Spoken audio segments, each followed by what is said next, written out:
distinguished delegates.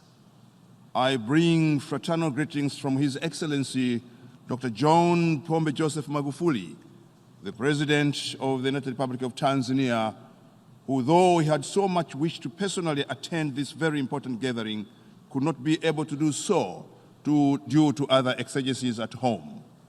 He therefore asked me to represent him and deliver this statement on his behalf. In this respect, I would like, first of all, to congratulate you, Mr. President, on your well-deserved election as President of the 74th General Assembly. Please be assured of full support and cooperation of the government and people of the United Republic of Tanzania in discharging your responsibilities. I wish also to pay a glowing tribute to your predecessor, Her Excellency Maria Fernanda Espinosa Garces, firstly for being the fourth woman in the history of the United Nations to hold such a prestigious position, and secondly, for her efforts, commitment, and effective leadership she demonstrated during her tenure. Mr. President, the theme of this year's Assembly session is galvanizing multilateral efforts for poverty eradication, quality education, climate action, and inclusion. Needless to say, this theme is very appropriate and timely. It is appropriate because, as you're all aware, 4 years ago, in September 2015, this august body adopted the UN Agenda 2030 for Sustainable Development Goals, SDGs, with 3 key dimensions, which are economic development, social inclusion, and environmental sustainability. Coincidentally, in that very year, in November, His Excellency Dr. John Pombe Joseph Magufuli assumed the office of the President of the United Republic of Tanzania. The new administration came with new strength, thought, and zeal for economic transformation, for the betterment of welfare of the people of the United Republic of Tanzania, especially vulnerable groups. The main agenda of this administration is to eradicate corruption, institute ethics and discipline in public service, enhance tax collection as a strategy to achieve quick socio-economic growth. These efforts are also aimed at improving the quality of education in the country, eradication of poverty, and tackling unemployment. I am pleased to inform this August Assembly that during the past 4 years, the government has been able to live up to its promises by delivering to its citizens in many aspects. In July this year, we presented a voluntary national review of SDG progress at the high-level political forum, highlighting our achievement in the implementation of SDGs both in Tanzania mainland and Tanzania Zanzibar. Mr. President, being aware that good governance is critical in eradicating poverty and achieving socio-economic development, this administration has taken bold measures to fight corruption at all levels, including establishing a Corruption and Economic Crimes Division of the High Court. Measures have also been taken to remove wasteful government expenditure by improving management of fiscal and financial discipline, enhance accountability and transparency in the government. In addition, over the past 4 years, the government has been implementing various reforms, including the proper management of natural wealth and resources by enacting the Natural Wealth and Resources Permanent Sovereignty Act of 2017 and the National Wealth and Resources Contracts Review and Renegotiation of Unconscionable Terms Act of 2017. These pieces of legislation are inspired and premised on the General Assembly Resolution 1803 of 1962 on permanent sovereignty over natural resources and the Charter of Economic Rights and Duties of States adopted in 1974 by the United Nations Resolution 3281. These reforms are, among other things, insisted to enhance government revenue collection from an average of Tanzanian shillings 800 billion shillings to Tanzanian shillings 1.3 trillion per month. Thanks to the new mining law, also revenues from the mining sector have exponentially increased from Tanzanian shillings 101 billion in the financial year 2016-2017 to shillings 335.18 billion in the year 2018-2019. As a result, the government has been able to increase its development budget allocation to 40% from 25% in 2015. Consequently, we've been able to implement strategic economic infrastructure projects and also improve social services to our citizens in education, health, water, and sanitation, as well as enhancing availability of electricity. Since December 2015, the government has embarked on providing free education in public primary and secondary schools. Through this initiative, enrollment of pupils has increased by 35.2% in primary schools. This measure has provided children from extreme households and those living with disabilities access to basic education. Each month, the government allocates about Tanzanian shillings 23.865 billion to implement this program. In order to improve the quality of education, the government has since 2017 employed 18,181 new primary and secondary school teachers in order to reduce pupil-teacher ratios and also build new school infrastructures and provide education equipment and materials. At tertiary level, the number of students who have benefited from higher education students' loans have also gone up from 98,300 in 2015 to 122,663 in 2019, with an increased budget of Tanzanian shillings 365 billion in 2015 to Tanzanian shillings 455 billion in 2019. Mr. President, on the health sector, it is gratifying to note that one of the main themes of this year's General Assembly session is on universal health coverage. The government has, through its two major public health prepaid schemes, namely the Community Health Fund and the National Health Insurance Fund, increased the number of beneficiaries from 20% of the population in 2015 to 33% in March 2019. In addition, as of March 2019, 352 health facilities, which are 304 new health centers, 9 hospitals, and 39 dispensaries, have either been constructed or rehabilitated countrywide since December 2015, amounting to a total of 696 health centers. Furthermore, the government is building 67 new district hospitals. We have reformed procurement and logistical processes of medical supplies and thus increased supply of medicines in our health facilities, whereby the availability of 312 essential medicines in the country is now at 79%.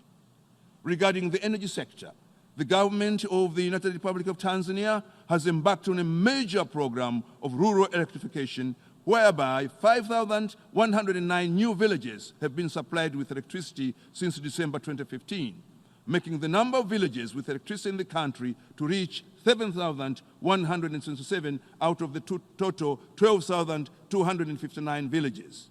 As a result, 67% of the population have access to electricity from less than 50% in 2015. In order to guarantee affordable and reliable energy, the government is implementing several power generation projects, including the Nyerere Grand Hydroelectric Power Project, which once completed would produce 2,115 megawatts, which is more than the total electricity country produced in the country. On water supply, about 71% of the population have now access to clean and safe water from 56% in 2015. In addition, new water projects are being implemented at an estimated cost of Tanzanian shillings 1.666 trillion, which is around US dollars 650 million across the country. With regard to transport infrastructure, since December 2015, the government has constructed more than 2,000 kilometers of tarmac road and expanded its major ports in Dar es Salaam, Zanzibar, Mtwara, and Tanga. In August 2019, we inaugurated our new Terminal 3 at the Julius Nyerere International Airport in Dar es Salaam, and the expansion or upgrading of other airports in the country, including Terminal 3 at the Abeid Aman Karume International Airport in Zanzibar, are still ongoing. In addition, construction of 2 phases of standard gauge railway of the Central Corridor, totaling 722 kilometers, is progressing well and is expected to be completed in 2021 at an estimated cost of US dollars 3 billion. Mr. President, climate change and environmental conservation is one of the priorities of the government of the United Republic of Tanzania. 38.12% of our total land of 945,040 square kilometers is designated as protected areas, which includes national parks, game reserves, and natural protected forest. In this respect, this year, the government has established yet another 4 national parks, increasing the number of national parks to 24 in order to protect our ecosystems, forests, biodiversity, and land as part of environmental conservation. In addition, in June 2019, we have banned the use of plastics bags in the country and continue to reduce the use of fuel oil and diesel-propelled electricity to just 5.6%. Furthermore, in order to reduce the impact of climate change, the United Republic of Tanzania is investing in renewable energy.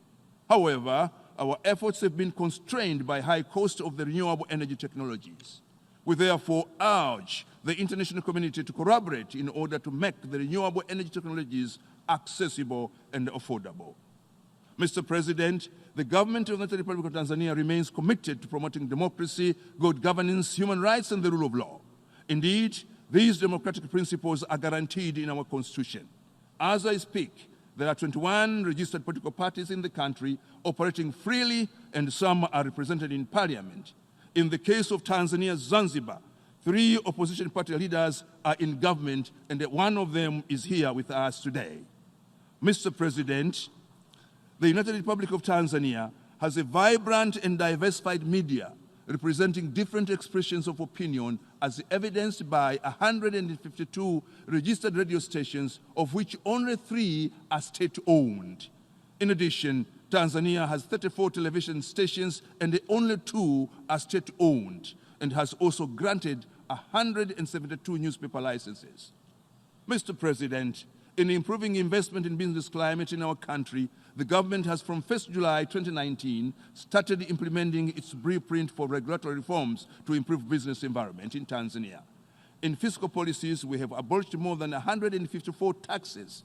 We are convinced that these efforts would propel our country to achieve the sustainable development goals.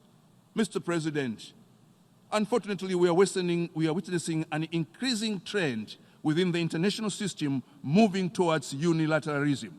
In this regard, the United Republic of Tanzania once again reiterates its commitment to multilateralism and calls upon all members to embrace multilateralism, not only in order to eradicate poverty, improve the quality of education, combat climate change, and achieve inclusion, but also in order to maintain international peace and security, as well as to achieve a just and better world. Mr. President, in August 2019, during the 39th SADC Summit of Heads of State and Government held in Dar es Salaam, the United Republic of Tanzania assumed the chairmanship of SADC. The summit, among others, adopted the theme of our chairmanship, which is a conducive business environment for inclusive and sustainable industrial development, increased inter-regional trade and job creation. This theme is premised on the fact that SADC region and the African continent in general, despite being rich in terms of arable land, 30% of the world's arable land, 30% of the world's known mineral resources, a large population of about 1.3 billion people, wildlife, a wide diversity of ecozones and plant species that are extremely important, livestock and marine ecosystems, hydrocarbons and mineral resources. Africa, which is therefore not poor, has been compelled to be poor. Africa has continued to be a source of raw materials for other countries and a destination of manufactured goods and services from other countries. Ironically, Africa produces what it does not consume and consumes what it does not produce. This must change. In this regard, Africa must pursue vigorously the path of industrialization, which will also create jobs for the youth who constitute 60% of its population. I appeal to the international community to provide African countries with fair and better terms of trade. This will enable our countries to participate in global value chain and increase the purchasing power of our people. Mr. President, the government of the United Republic of Tanzania, as chair of SADC, would like to urge the international community to call for lifting up of unilateral sanctions imposed on Zimbabwe. Far too long, Zimbabwe has been on sanctions which have negatively affected its people, especially the vulnerable groups such as women, elderly, and children. These sanctions have also negatively affected other countries in the South African region. These unilateral sanctions against Zimbabwe should unconditionally be removed now. Mr. President, this year the United Nations celebrates its 74th anniversary. Article 1 of the UN stipulates that the purpose of the UN is to maintain international peace and security. In this respect, it goes without saying that since its inception in 1945, the UN has recorded some important milestones. However, some challenges still remain. In this respect, I wish to refer to the Democratic Republic of Congo. That country has been in conflict situation for so long. Despite various efforts, this conflict situation continues to persist. In this regard, the United Republic of Tanzania believes that the support to the DRC need to be genuine, aimed at addressing the challenges facing the country comprehensively and holistically with a view to attaining durable peace, stability, and prosperity. To this end, we pledge to work together with the United Nations and other members of the international community to restore peace and stability in the DRC and turn DRC into an exporter of peace and shared prosperity. Mr. President, in conclusion, I would like once again to reiterate our support to the United Nations and the ongoing reforms to make the organization more relevant and representative of the global community. I thank you very much for your kind attention.